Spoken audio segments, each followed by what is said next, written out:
So there's one thing we need to get out of the way right here. Usually we say head to IGN for the full written review at the end of video reviews. This time I'm saying it before because there is just way too much to cover in this game. Are you happy, Patapon? You made me do this. You made me break the template. Ah!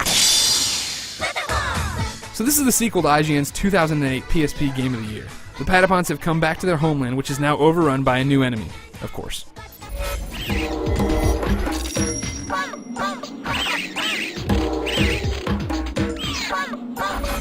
The game looks a lot like the first one, which is not a bad thing at all. The same awesome gameplay style is here, it's still catchy, and it's still very good looking. It kinda sucks that they reuse some of the same bosses from the first one. I mean, how many times can you fight the same stupid dinosaur? But it's not a huge problem, and it's really only a problem at the beginning and the end.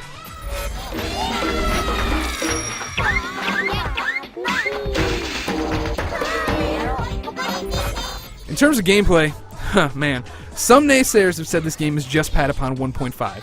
Do not believe them. There's a lot crammed into this game. There are more songs to command and learn, a ton of new weapons, masks to unlock, rare pawns to find and evolve, new classes to mess with. I mean, this thing has the works.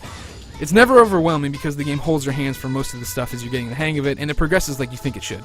One of the best things Sony added is the evolution tree. It helps you customize your Patapons to be exactly what you want them to be, and it's very streamlined and easy. Then you have the hero class, which is just awesome. You'll have one hero in your tribe, and you can switch between all the different types of Patapons you've unlocked already to give that one guy awesome powers. He'll keep respawning as long as the flag carrier is alive, and he has unique abilities that make combat even more flexible.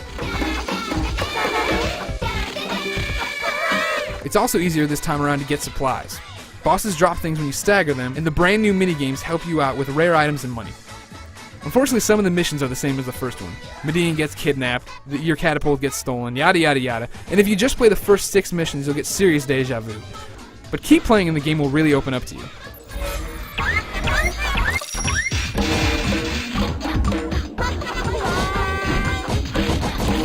Patapon 2 is way longer than the first one. The original game took me 25 hours to beat the story and actually feel like I had played enough to put it down. Meanwhile, this one, I'm already past the 40-hour mark and I want to keep playing.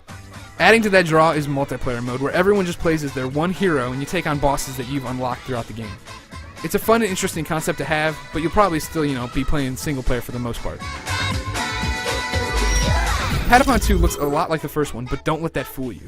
It's a full-on sequel and it's awesome. So to all those naysayers out there, pata that in your pond and smoke it. And yes, I'll say it again, for the full written review, check out IGN.com.